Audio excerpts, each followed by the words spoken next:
A Lloydminster car dealership is stepping up to help support the Border Paws Animal Shelter securing new emergency response unit, but they're also looking for other local businesses to help with the cause as well. Her Price is the community liaison for the new Lloydminster Nissan. Now, the Lloydminster Nissan are raising money, starting a fundraising campaign for an emergency response unit for Border Paws Animal Shelter.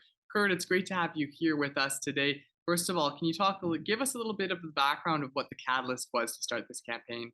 Yeah, it was about 2 months ago. The SPCA at the time, they've since changed their name.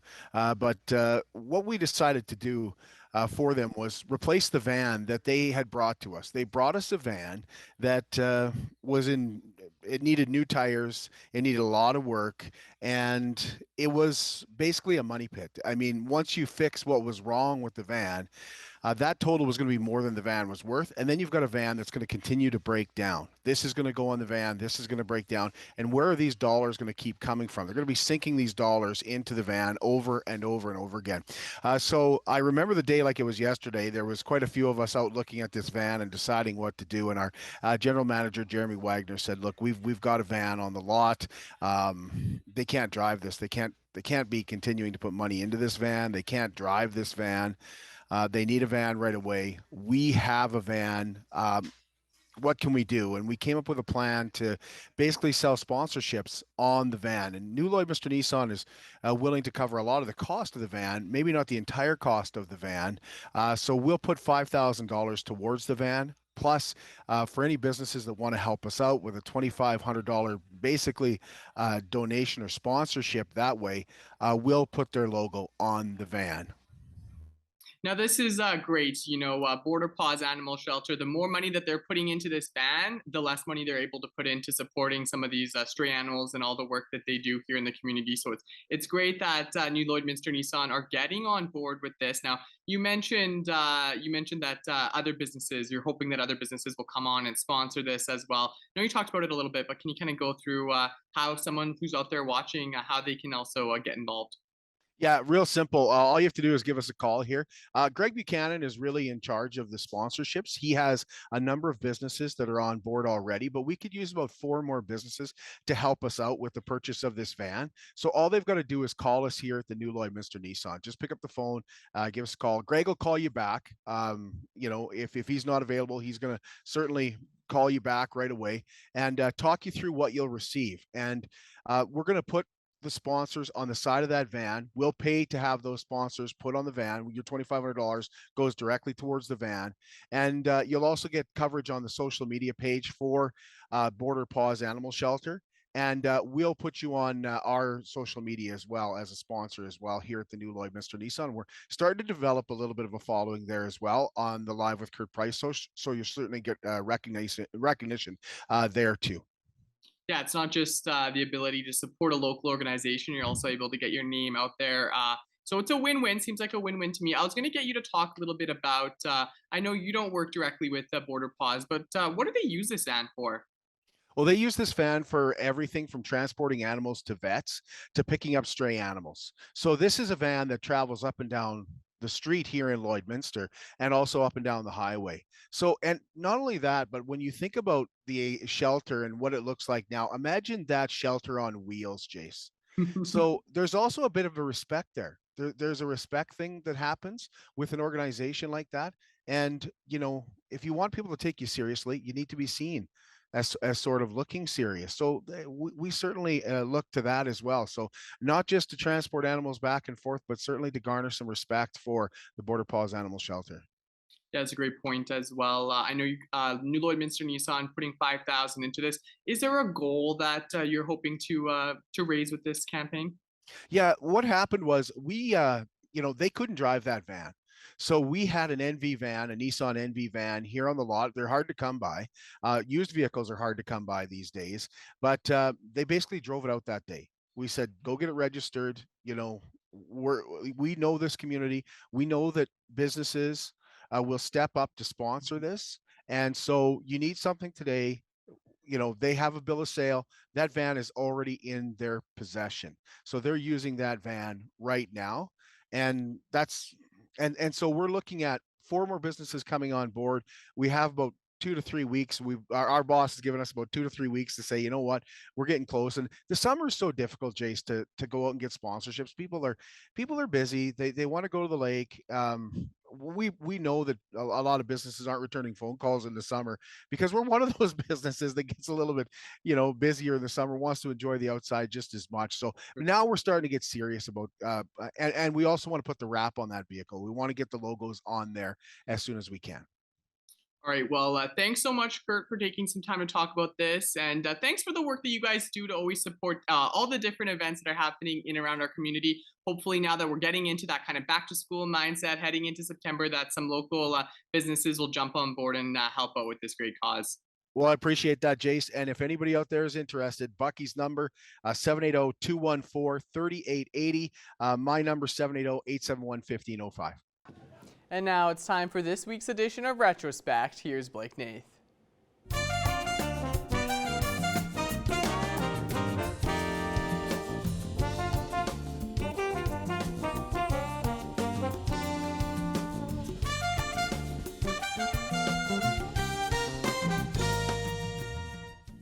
This week in Retrospect. Sticking to it to butt out for good. We go back to '92 to study a new smoking cessation product. The nicotine is on the back and it's absorbed into the bloodstream. And you change it every 24 hours. You just apply it to the skin and hold it for about 10 seconds until it sticks. It's called a nicotine patch, and Myrna Hartel's been wearing one for the past 2 weeks. A moderate smoker for 20 years, she wants to kick the habit for good. First, she tried quitting cold turkey without the patch, but that was a disaster. Okay, I decided to quit on a Wednesday afternoon around coffee time, and I went cold turkey till Monday morning.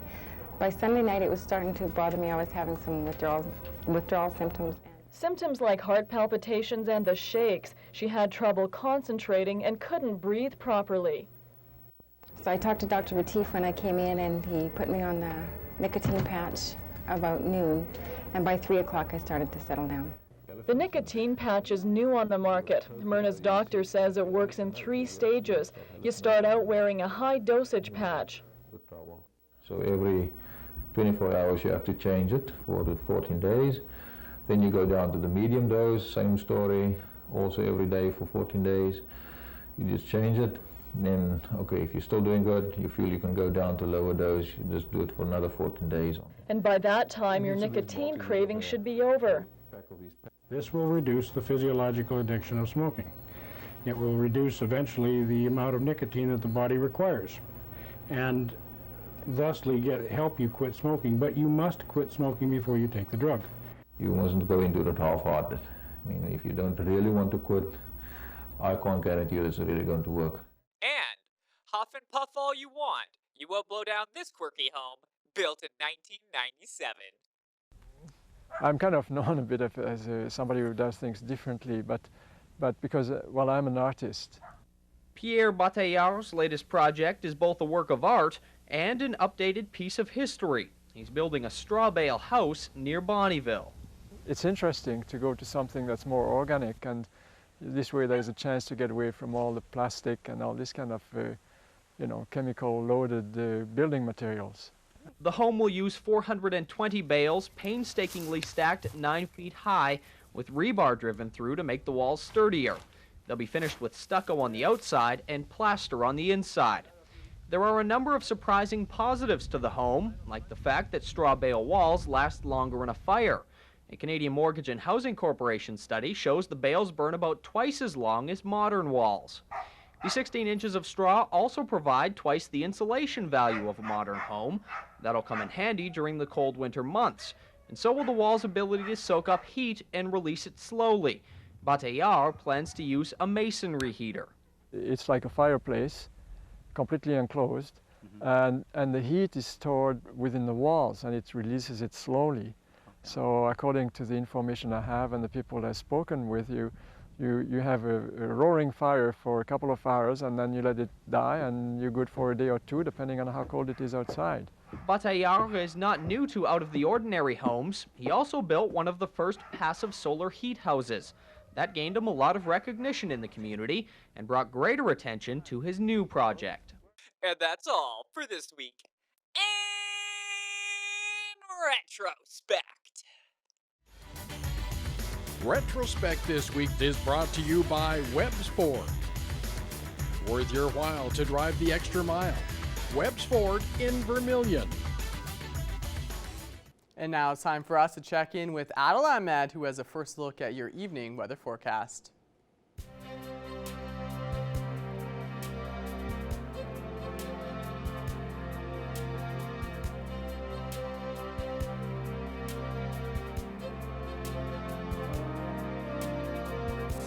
Thank you very much there, Jace. Yes, taking a look at our first weather forecast of the evening. We're going to start off here at Lloydminster Airport, currently sitting at 25 degrees right now with a mix of some sun and cloud. Winds are hitting in right now at 15 kilometers per hour, and the humidity isn't looking too bad right now at 38%. So overall looking nice here in the border city at the moment. Now, if we took a look at our central regions right now, Bonneville, St. Paul, and Lac-La-Biche all sitting at 25 degrees. If we go further out west, Edmonton's sitting at 27, and then Vegreville and Wainwright are sitting around that late 20-degree range as well. So overall on the Alberta side, things are looking quite nice. Now, if I switch over to the Saskatchewan side, Meadow Lake, St. Walburg, and Green Lake all hitting the 24 to 25 degree range.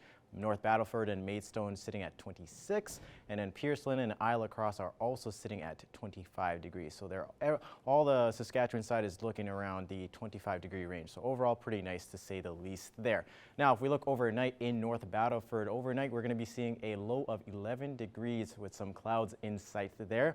And then waking up tomorrow, it's going to be the same as it is currently right now at 26 degrees.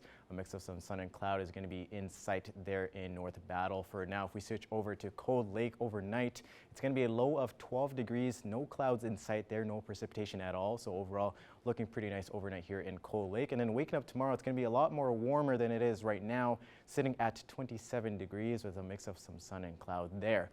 And then if we wrap up here in the border city in Lloydminster, it's going to be a low of 12 degrees overnight here, no precipitation at all as well. And then waking up tomorrow, it's going to be warmer than it is right now, sitting at 27 degrees, and we're going to see some sun and some clouds as well in sight. So overall, looking fairly nice here in the border city and across the regions here in the border city. Now, if we wrap up with the 3-day forecast, looking at the 3-day forecast for the next couple of days, this is what it's going to look like. On Tuesday, we're going to be sitting at 26 degrees as a daytime high. And then on Wednesday and Thursday, it's going to be all sunshines there at 27 and 28 respectively, and a low of 13 degrees on both days. That is all the weather for now. We'll have more news coming up after the break.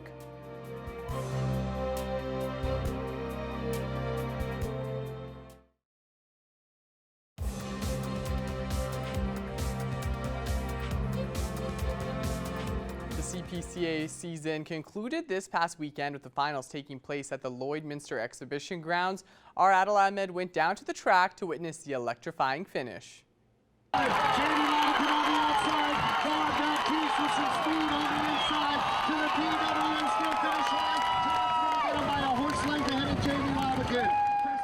Electrifying finish it was on the final day of the CKSA season. Over 200 races took place throughout the last 2 months, but it all came down to just one on Championship Sunday at Halstead Downs. A new champion was declared with a record-setting time.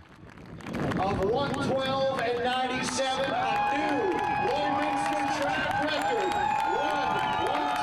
1:12.97 for Todd Baptiste. Baptiste says the competition this season was at an all-time high. To win another title, the competition's been very, very competitive this year, and as we've seen it tonight, and for the last 4 nights with the 3 guys I was with, really shows the competitiveness here. Todd's outriders Tegan LaRouche and Quade Tournier say they were thrilled to see Baptiste get the win after all the hard work they've put in. I've been riding for Todd since Bonneville in the 2019 season, and he's always treated me very well, and he takes what I have to say about the horses in very careful consideration. And I kind of feel like you're part of the family back there and part of the crew. And those guys in that last heat are all really, really tough drivers and tough outfits. So to win that heat you're beating the best, and I'm sure he was. It's what you shoot for all year, to win this last race of the year, and he was able to do it. So they're all thrilled. They got a SUV, and I'm happy that I was able to help him win the title and not cost him a penalty or anything like that. With the CPCA season coming to a close, Baptiste will look to go back-to-back in next year's CPCA season when it kicks off in early June. Adil Ahmed, Primetime, Local Sports. Well, it was a hot weekend for everyone out at Halstead Downs. What are we looking for this week? Let's check in with Adil Ahmed.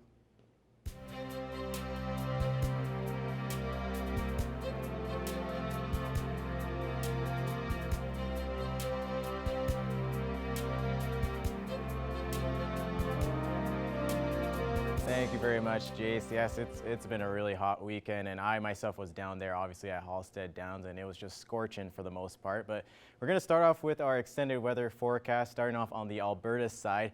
Looking at Edmonton, Athabasca, and Edson, all sitting around that mid to late 20-degree range there. And if we go further out west, Jasper is sitting at 32 degrees right now, so they're looking the hottest of all right now in Alberta. And then Red Deer and Whitecourt are followed with 25 degrees right now. So overall looking very, very warm in Alberta. Now if we switch over to the Saskatchewan side, it's a lot more cooler than it is on the Alberta side at the moment. Saskatoon, Melfort sitting at 20 degrees right now.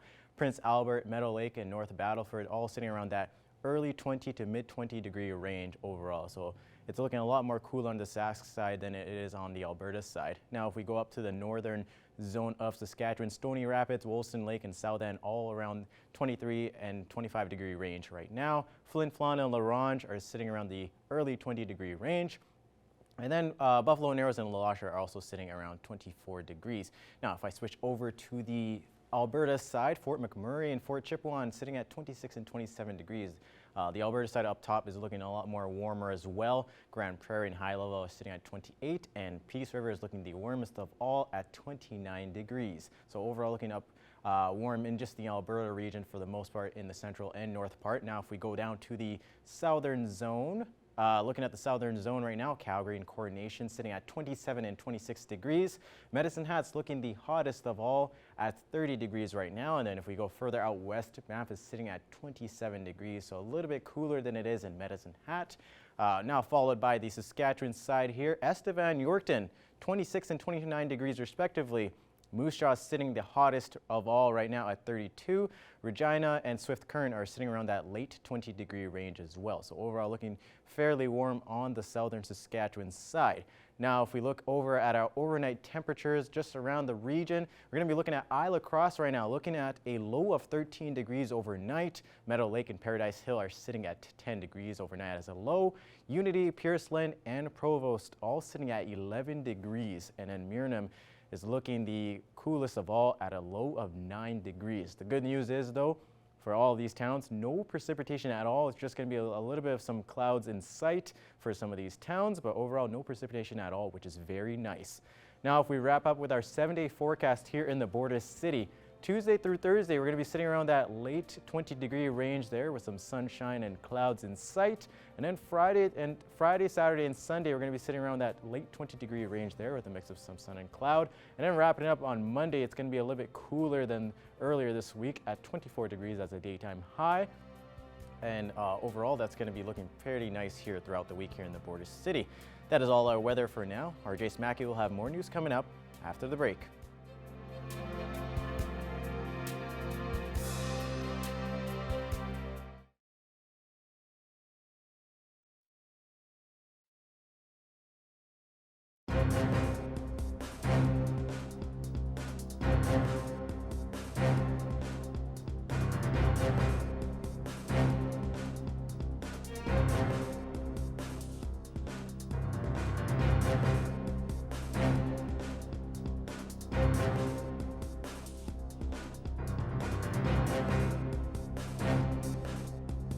Tomorrow is a chance to get so many savings on flight deals because tomorrow is known as National Cheap Flight Day. And I am so happy to be joined today on Primetime Local News by Daniel Hayter. Daniel is the Senior Product Manager at CheapAware. Daniel, thank you for speaking with us today.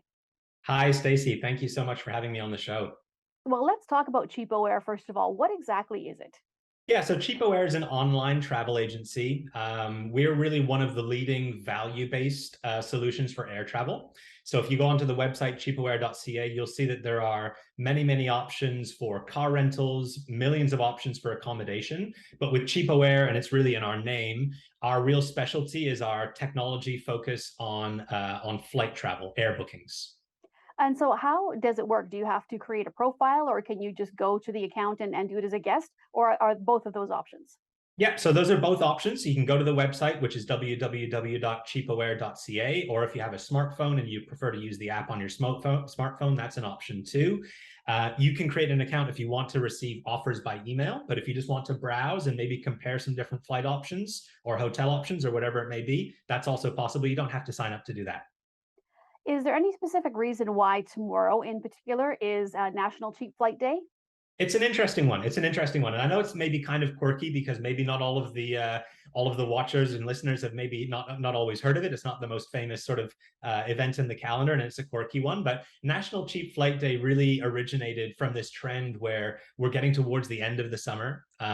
We're maybe coming towards the later period of peak summer travel, and airlines are looking to really try to reel travelers back in with great offers for the fall and even for the end of year holidays. And at cheapaware.ca, our company mission has always been to really help our customers save as much as they can on their travel so that when they get to their destination, when they get to their vacation, they can spend more and hopefully and enjoy themselves when they're on their vacation.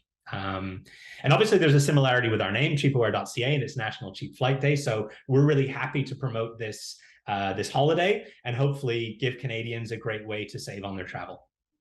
So when it comes to booking flights, then in essence, your site is a one-stop shop. So they can go there if they wanted to book one flight or three flights. And is it for all destinations, international, domestic, anywhere they want to go? Absolutely. So we work with over 500 airlines. We have partnerships with over 500 airlines. So for flights, which as I mentioned, that's our primary area, there are lots and lots of options, and you can compare flights and travel to anywhere in the world. But on top of flights, if you are looking to rent a car, the place that you're going to, if you need accommodation, whether that's a hotel or something different, even package deals. If you're traveling to somewhere like the Caribbean where package deals are very popular, you can also find those on cheapaware.ca. Now, what about when it comes to support? I know a lot of people complain or are leery sometimes because they don't want to book online. They think there won't be support if something happens.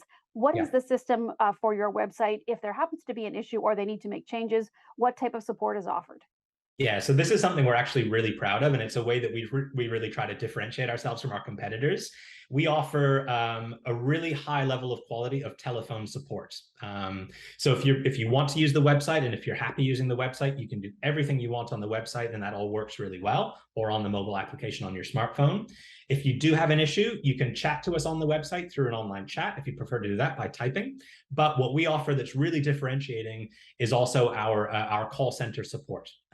So if you need help making a booking, maybe you're making a booking that's a little more complicated for one reason or another, and you prefer to do that over the phone with somebody who can help you, then we can do that. And also, if you do end up having a problem with your travel plans, if something goes wrong and you need some help, you can also call our call center and get support over the phone. That's in English or French.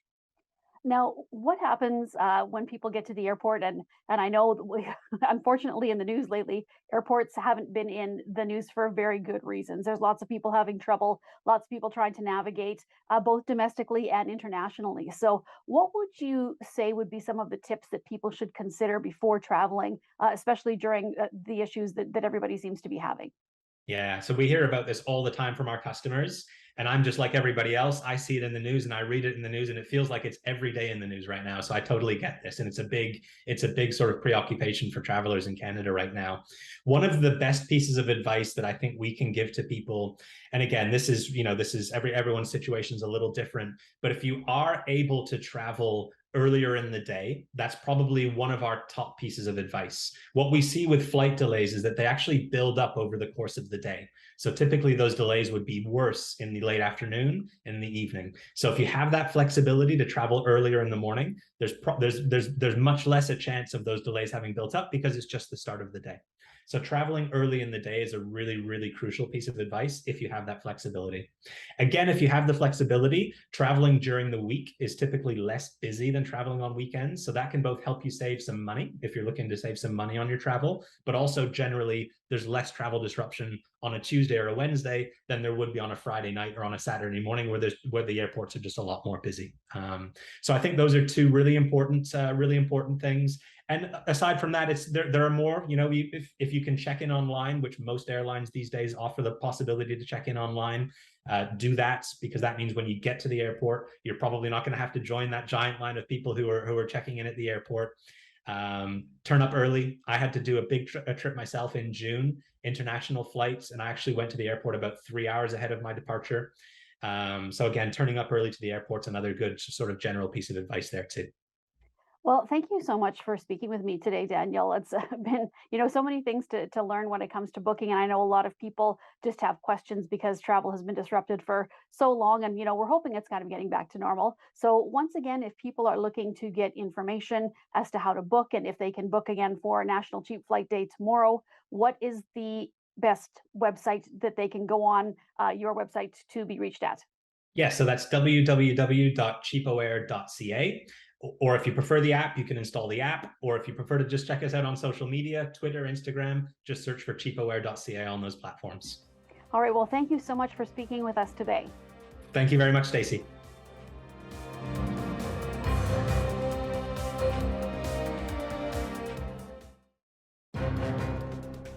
Furniture set and design supplied by Furniture Gallery and Furniture House, downtown Lloydminster. I'm proud to introduce author Roger Leslie. Roger, thank you so much for being here to talk about your book, My First Last Year. My pleasure. So, what inspired you to write the book? Actually, Sarah, the inspiration came to me in a dream. In my dream, I was told specifically to live the next year as if I would never experience those 365 days again. Now, initially, when I received that information, it scared me a little bit. I thought, am I being told that I'm going to die? But in the dream, I thought about the wording, and the wording of my instructions continued to say, as if you would never experience those days again, not to prepare to die, but to live as completely as I could and being as present as I could throughout that year. The dream continued. In the dream, I was also told to write about the experience as I was living it. Well, I'm a writer and my passion has always been to write books. So I thought, wow, that's right up my alley. I can do that. And then finally, most reassuringly, I was told in the dream, after I finish living my first last year, teach other people how to do it too. So, how exactly did the dream inspire you to live your life like it was going to be your last year? But when you're living from the perspective of this is it, if this is my last year, then I've got to get it done now. There are no time for excuses. When you don't have time for excuses, suddenly the courage that is innate in all people just comes forward. And so, instead of saying, I don't know how to do it, it says, I'm going to figure out how to make this work. What has commentary on the book been like so far? Multiple types of feedback. Some consider it a love story, that is, I express my love for life, and it gives them courage and excitement about living life to the fullest. Another response has been that it serves as kind of a template for how to achieve your goals. How do you go after what you want, no matter what you might perceive your limitations to be? And then finally, some people have responded to it as a way to use it as a spiritual guide to say, oh, my journey, however it's showing up for me, has meaning. My journey doesn't have to fit a general template for any religion or any spiritual philosophy, but instead, my personal journey is the spiritual journey meant exactly for me, and only I can live it exactly as I can. Is there a moment in the book that was your favorite to write? One of my favorites that I like to share with readers. Near the end of the book, I say, a lesson I hope you learn from my insights is to love unabashedly whomever and whatever you love. Some people won't get it, but they don't need to get it. If you know who you are and love as you want to love, then all criticism is inconsequential. To live fully, as I have striven to do this year, requires being wholly you. And I put in parentheses, the spiritual pun is not coincidental, whether or not anyone else approves of what you think or feel or believe. Even as some may judge or discount you when seeing you fully expressing yourself with joyous abandon, others whose hearts want the same for themselves will be inspired to tap into their own best self and start living it because you had the courage to model it for them. To me, that's what being fully alive requires. Now more than ever, I am grateful to be alive. Thank you so much again for being here to answer my questions today. Thank you, Sarah. It's been a pleasure.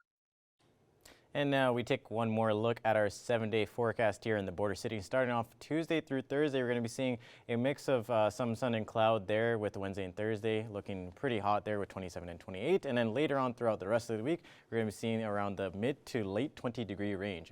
Averages around this time are high of 22 and a low of 9. Thank you so much for that, Adel, and thank you all for joining us tonight for Primetime Local News. That ends it for our first hour, but stick around, our second hour continues next.